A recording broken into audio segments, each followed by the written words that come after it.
ዛሬ የምናወራው ፍቅረኛችን ወይንም ደግሞ የምንወደው ሰው ሲለየን እንዳንሰባበር የሚጠቅመንን እውቀት ነው። ሁለት የሚዋደዱ ሰዎች አብረው መሆናቸው በጣም ደስ የሚል ነገር ነው። ለህይወታቸውም ደስታን ይጨምርላቸዋል።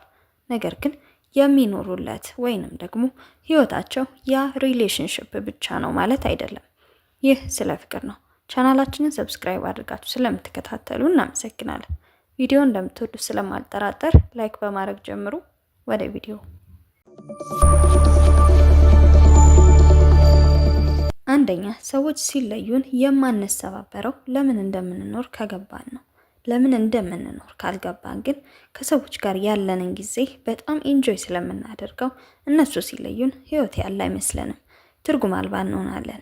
እነሱን ካጣናቸው በኋላ ሁሉ ነገር ይቆማል፣ የሚቀጥል ነገር የለም። ምክንያቱም ህይወትን ወይንም ደስታን የምናውቀው ከዛ ሰው ጋር ብቻ ነው።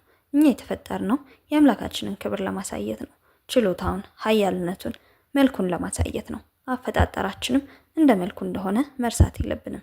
የምንኖርበት ዓላማ መጀመሪያ የአምላካችንን ክብር ለመግለጥ ከሆነ በምን አይነት መንገድ ነው ይህንን ህይወት መኖር የምንችለው? ከሰዎች ጋር ስለሆነን ነው ክብሩን የምንገልጠው? ብቻችንን ስለሆንን ነው? በሀዘናችን ነው? በደስታችን ነው? ወይንም ደግሞ ከሰው ጋር ባለን የፍቅር ግንኙነት ነው? በምን አይነት መንገድ ነው የአምላካችንን ክብር የምንገልጠው? እሱ በሰጠን ዓላማ እዚህ ምድር ላይ ልንገልጠው የሚፈልገውን ነገር በውስጣችን አስቀምጧል። የስጦታውን ብዛት፣ የችሎታውን ኃያልነት የሚገልጡ የተለያዩ ተሰጥኦዎችንም ሰጥቶናል። ስለዚህ ሁላችንም የእሱን ክብር በሆነ መንገድ ልንገልጥ ተፈጥረናል። የተፈጠርንበት ዓላማ ሲገባን ሰዎች ቢመጡ ቢሄዱ አይሞሉንም፣ አያጎሉንም። በዓላማ የሚኖር ሰው አብሮት ሲሆን አይደለም ደስተኛ የሚሆነው። የህይወት ዓላማ የፈጣሪያችን ዓላማ ያልገባን ቀን ህይወታችንን እናቀለዋለን። የማይገባንን እንናገራለን፣ የማይገባን ቦታ እንገኛለን። ሰዎች ሲርቁን ምክንያት ይኖራቸዋል። ነገር ግን ለምን ሁል ጊዜ ከራሳችን ጉድለት ጋር እናገናኘዋለን? አዝናኝ ስላልሆንኩ ነው፣ ቆንጆ ስላልሆንኩ ነው፣ እውቀት ስለሌለኝ ነው እያለን እንደዚህ አይነት ምክንያቶች ለራሳችን እየሰጠን ያ ሰው የራቀበትን ምክንያት ከኛ ስህተት አድርገን እናስባለን። ግን አይደለም። አንድ ሰው ከሚወደው ሰው ጋር አብሮ ይኖራል። ሲኖር ደግሞ ምክንያቶች አሉት። መከባበር አለ፣ መደናነቅ አለ፣ መደጋገፍ አለ።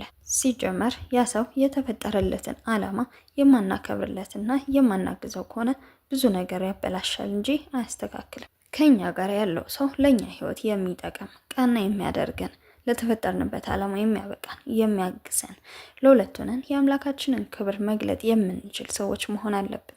ያ ካልሆነ ግን አብረን መሆናችን በራሱ ስህተት ነው። የተፈጠርንለት ዓላማ ተረድተን በዓላማ የሚኖር ሰው አብሮት ስለሆነ ሙሉ አይሆንም። ብቻውንም ስለሆነ ጎደለነት አይሰማውም። ስንፈጠር ሙሉ ሆነን የተፈጠርነው። ማንም ሰው የሆነ ሰው ሲጠጋው አይደለም ሙሉ የሚሆነው። የተፈጠረበት ዓላማ የተሰራበት አሰራር በራሱ ሙሉ ሆኖ ነው የተሰራው። ምንም የጎደለን ነገር የለም። ሁለተኛ፣ የምንወደው ሰው ማግኘት ወይንም ደግሞ ከሆነ ሰው ጋር መሆን ሙሉ ደስታ እንደማይሰጠን ማወቅ አለብን። አንድ ሰው ከኛ ጋር የሚሆነው ስለወደደን ወይንም ደግሞ ከኛ ጋር ሆኖ የሚሰማው ደስታ ስላለ፣ ከኛ ጋር ያሳሰበው ነገር ስላለ እንጂ ሙሉ ደስተኛ ሊያደርገን የሚችል ሰው የለም። የትኛውም ሰው ጊዜና ቦታ ብትፈልጉ 100% ደስተኛ ሊያደርጋችሁ የሚችል ሰው አታገኙም። እናንተም ማንንም ሰው ሙሉ ደስተኛ አታደርጉም። ስለዚህ ሰው ጋር መሆን ሙሉ ደስተኛ አያደርግም ማለት ነው። መጽሐፍ ቅዱስ ሁልጊዜ በጌታ ደስ ይበላችሁ የሚለው ይህንን በደንብ እንድናስተውለው ነው። ደስታ ያለው በጌታችን እንጂ በሰዎች አይደለም። በእርግጥም ከሰዎች ጋር ደስ ይለናል፣ ጥሩ ጊዜ እናሳልፋለን። በፍቅር ጊዜ፣ በትዳር ጊዜ፣ ልጆች በመውለድ በጣም ብዙ ደስ የሚሉ ነገሮች አሉ። ግን በየቀኑ ሙሉ የሆነ ደስታን ከሰዎች ጋር ማግኘት አንችልም። ዛሬ ስቀን እንውላለን፣ ነገ እንኮራረፋለን። በሚቀጥለው ቀን አንድ ሰው ስህተት ይሰራና በጣም ያሳዝናል፣ ልባችንን ይሰብራል። ከዛ ደግሞ ይቅርታ አድርገን እንቀጥላለን። እኛ ራሳችን ጥፋት እንሰራለን፣ ያን ሰው እናሳዝነዋለን። ህይወት እንደዚህ ነው። ከሰዎች ጋር ስንኖር ሙሉ ደስታ፣ ሙሉ የሆነ ሰላም አናገኝም። አንዳንድ ነገሮቻችን እየተሸፋፈንን ነው፣ እነሱም የእኛን ስህተት እየሸፈኑ ጥሩ ነገራችንን እያበረታቱ አብረን እንኖራለን። የምትወዱት ሰው፣ የሚወዳችሁ ሰው፣ የዓለም አንደኛ አፍቃሪ የተባለ ሰው አብራችሁ ቢሆን ሙሉ ደስታን ሊሰጣችሁ አይችልም። ደስታን ከሰዎች ብቻ እንደምታገኙ ካሰባችሁ ትከስራላችሁ። ብቻን ሆነህ ገንዘብ ኑሮህ፣ ገንዘብ አጠህ እውቀት ኑሮህ፣ እውቀት አጠህ የሚወድ ሰው ኑሮ፣ የሚወድ ሰው አጠህም በጌታ ደስ ይበልህ ተብለናል። ሶስተኛ፣ ሰዎች ሲለዩን ስብርብር እንዳንል የሚል አድርጎ ሰርቶናል። ስንጠፋበት መዳኛውን መድኃኒት አድርጎ ሰጥቶናል። ሊተወን የማይችል እጅግ በጣም የሚወደን አምላክ አለን። ስለዚህ እኛም ከሱ ውጭ መኖር አንችልም። ይህንን በደንብ አድርጋችሁ ለራሳችሁ ንገሩት። የሰው ልጅ መኖር የማይችለው ከፈጣሪው ተለይቶ ብቻ ነው። ከሰው ውጭ መኖር እንችላለን። ከሰዎች ጋር መኖር እንችላለን። የራሳችን የሆነ ነገር መርጠን መኖር እንችላለን። መኖር የማንችለው ከፈጣሪያችን ውጭ ብቻ ነው። ብዙ ጊዜ ሰዎች ሲለዩን ብቻችንን ባዷችንን እንደቀረን የሚሰማን ፈጣሪያችንን ስለማንሰማው ወይንም ደግሞ ከሱ ጋር ኮኔክሽን ስለሌለን ብቻ ነው። ከሰዎች ውጪ መኖር እንደማንችል የምናስብ ከሆነ እነሱን ላለማጣት ያልሆነውን እንሆናለን። ያልተፈጠርንበትን ነገር እናደርጋለን። ለእኛ የማይገባን ቦታ እንገኛለን። ያንን ሰው ላለማጣት ብለን የምንከፍለው ዋጋ የራሳችንን ሕይወት ያሰጣናል። እኛ ሳንኖር ደግሞ ከሌሎች ጋር መኖር አንችልም። መጀመሪያ ለብቻችሁ ፈጣሪያችሁ እንዳሰበው እንዳቀደው እንደ ፍላጎቱ መኖር ካልቻላችሁ ከማንም ሰው ጋር ደስተኛ ሆናችሁ መኖር አትችሉም። አንድን ሰው ላለማጣት ብለን የማይገባን ቦታ ላይ ከምንገኝ ፈጣሪያችንንም የሚያሳዝኑ ነገሮች ከምናደርግ ብቻችንን ሆነን ከሱ ጋር እየተነጋገርን መኖር ይሻላል። ያልተሳሳተ ትክክለኛ መንገድ መኖር የምንችለው ሰዎችን በትክክለኛው ምክንያት እንዲወዱንና እንዲፈልጉን ማድረግ የምንችለው ከፈጣሪያችን ጋር ተስማምተን መኖር ስንችል ብቻ ነው። አራተኛ ከምድር ላይ አንድ ሰው ብቻ ተመርጦ ይህ ላንተ ወይንም ላንቺ ተብሎ አልተሰጠንም። የመምረጥ ዕድል የተሰጠን ለኛ ነው።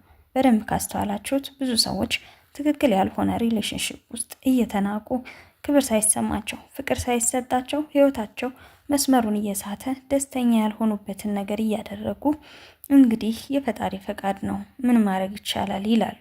የፈጣሪ ፈቃድ ልጆቹ በክብር እሱን እየገለጡ እንዲኖሩ እንጂ በስቃይ በሰው ተረግጠው ሰውን ለማስደሰት የማይሆን ነገር እያደረጉ እንዲኖሩ የፈጣሪ ፈቃድ ሊሆን አይችልም። የትኛውን ሪሌሽንሺፕ ውስጥ ሆናችሁ ደስተኛ ካልሆናችሁ ራሳችሁን ጠይቁ።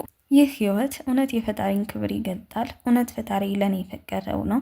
የእናንተ ደስታ የሌለበት፣ የእናንተ ክብር የሌለበት፣ የፈጣሪያችሁ ክብር የሌለበት የሚያሳፍር የሚያሸማቀቅ ህይወት የፈጣሪያችሁ ፈቃድ ሊሆን አይችልም። አምስተኛ የሆነ ሰው ልክ ሲለየን ማስተዋል ያለብን ከዛ ሰው ጋር ሆኜ እውነት የተፈጠርኩለትን ዓላማ እየኖርኩ ነበር? ደስተኛ ነበርኩ? ይህንን አስተውሉ። አንዳንድ ሰዎች ሪሌሽንሺፕ ውስጥ ደስታ ሳይኖራቸው ፍቅር ሳይሰማቸው እየታገሉ የሚኖሩ ሲለያዩ ግን ለምንድን ነው የተለየኝ? ለምንድን ነው ጥላኝ የሄደችው ይላሉ። ምን ነበር እዛ ህይወት ውስጥ የቀረው? ምን ነበር የቀረባችሁ? ለማስተዋል ሞክሩ። ፈጣሪያችሁ የሰጣችሁ ክብር ተገፎ፣ ደስታችሁ ተገፎ፣ እሱ ለፈጠራችሁ ዓላማ መኖር ሳትችሉ እዛ ሪሌሽንሺፕ ውስጥ መሆናችሁ ብቻ ለእናንተ ምን ጥቅም አለው? አንዳንድ ሰዎች ሪሌሽንሺፕ ውስጥ ሆነው የማይናገሩት ብዙ ሚስጥር አላቸው። እንትን እንደምማር እንዲያውቅ አልፈልግም፣ እዚህ ቦታ እንደምሄድ ሚስቴ እንድታውቅ አልፈልግም፣ ይህንን እንደምሰራ ባሌ አያውቅም እያሉ የሚኖሩ ምን ማለት ነው? ራሳቸውን ሳይሆኑ ተደብቀው አስመስለው እየኖሩ ይህን ደግሞ ህይወት ይሉታል። ይህ ህይወት አይደለም። መጀመሪያ ከሰው ጋር አብራችሁ ስትኖሩ ራሳችሁን መሆን እንደምትችሉ ማረጋገጥ አለባችሁ። የተፈጠራችሁለትን ማንነት ይዛችሁ የሚቀበላችሁ የሚወዳችሁ ሰው ነው የእናንተ አፍቃሪ።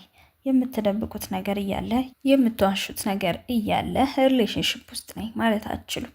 የውሸት ማንነት እየኖራችሁ ደስታችሁን እየደበቃችሁ ያንን ሰው እንዳይደብረው ብቻ ፈገግ እያላችሁ የምትወዱትን የምትፈልጉትን ህይወት ላይ ትርጉም ያለው ነገር እያስቀራችሁ እየደበቃችሁ የምትኖሩበት ህይወት አይደለም።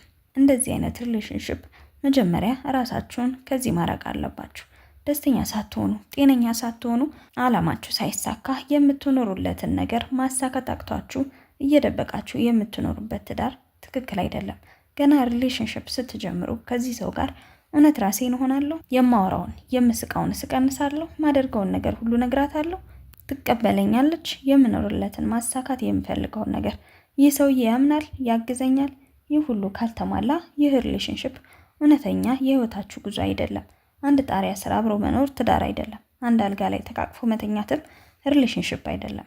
አላማችሁን ስትደጋገፉ የተፈጠራችሁለትን ነገር ያ ሰው ሊያከብረው ሲያግዛችሁ ነው። ይህ ሪሌሽንሺፕ ማለት አንዱ ሌላውን የሚያግዝበት የሚያበቃበት ከፍ የሚያደርግበት ቦታ ነው። በሚስት ውስጥ ያለውን የእግዚአብሔር ክብር መግለጥ የማትፈልግ የማታግዛት የማትተባበራት ሚስቱን ከመማር የሚከለክል ከመታየት የሚከለክል ከስኬት የሚከለክል ስንት ባል ነው ያለው? ስንት ሚስት ናት ባሏ ከሚፈልገው ነገር ከሚኖርለት ነገር የምትከለክለው? ይህ ህይወት ፈጣሪም የሚፈቅደው ህይወት አይደለም። ከተዋደዳችሁ ብቻ አብራችሁ መኖር ትክክል አይደለም። መተጋገዝ፣ አንዱ ሌላውን ከፍ ማድረግ አለበት። አስተዋዮቹ ነው። የምትኖሩለት ለአንድ ሰው ደስታ አይደለም፣ ለአምላካችሁ ክብር ነው። የምትሄድበትን መንገድ፣ የምትተዋቸውን ሰዎች፣ ወደ ህይወታችሁም የምታስገቧቸውን የምትወዷቸውንም ሰዎች መምረጥ አለባችሁ። ስለወደዳችሁ ብቻ ህይወት ትክክል አይሆንም። ስለተለዩአችሁ ሰዎች እያሰባችሁ አትናደዱ። እነሱ በመሄዳቸው የምታተርፉትን ነገር አስተውሉ። በፊት ያጣችሁትን ነገር አስተውሉ። ለምን ጥላኝ ሄደች፣ ለምን ጥሎኝ ሄደ ከሚለው ጥያቄ በፊት ፈጣሪ የፈቀደውንና የእርሱን ክብር የሚገልጥ ህይወት ነው አይደለም ስኖር የነበረው። የተፈጠራችሁለት ዓላማ ገብቷችሁ የምትኖሩ ከሆነ የሚሄዱትም ሰዎች ይሄዱ፣ መንገዱን ጨርቅ ያድርግላቸው። የሚመጡትም ሰዎች ተመዝነው ነው ወደ ህይወታችሁ መግባት ያለባቸው። ይህ ስለ ፍቅር ነው። ይህንን ቪዲዮ እስከ መጨረሻው ስለተከታተላችሁ አመሰግናለሁ። ሰብስክራይብ ያላደረጋችሁ ሰብስክራይብ አድርጉ። ሀሳብ አስተያየታችሁን ኮሜንት ሴክሽን ላይ አስቀምጡልኝ። ቀጣይ በሌላ ቪዲዮ እስከምንገናኝ ሰላም ሁኑ።